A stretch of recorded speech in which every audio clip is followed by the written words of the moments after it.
ప్రియమైన దేవుని పిల్లలారా, దేవుడు తన పిల్లలకు నాయకత్వాన్ని ఇస్తే లేదా నాయకుడుగా ఎంచుకుంటే అలాంటి వారిని మీరు అవమానపరుస్తున్నారా?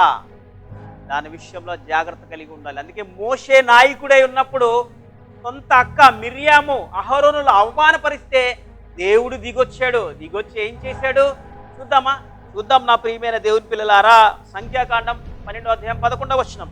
అహరోను, అయ్యో నా ప్రభువా, మేము అవివేకులము, పాపులమైన మేము చేసిన ఈ పాపమును మా మీద మోపవద్దు. తన తల్లి గర్భంలో పుట్టినప్పటికే సగం మాంసం క్షీణించిన శిశువు వలె ఆమెను ఉండనీయకుమని మోషేతో చెప్పగా, మోషే ఎలిగితే, దేవా దయచేసి ఈమెను బాగు చేయమని యెహోవాకు మొరపెట్టాను.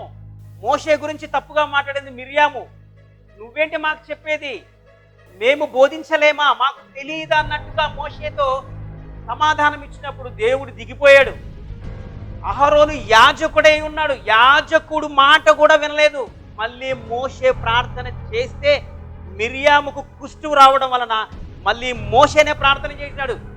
మోషే ప్రార్థన చేసిన తర్వాతనే స్వస్థత జరిగింది. కనుక నిజమైన దైవజనుడు, నమ్మకమైన వాడు అయి ఉన్నప్పుడు వాడి మీద తిరుగుబాటు చేస్తే దేవుడు విడిచిపెట్టడు. నా ప్రియమైన దేవుని పిల్లలారా,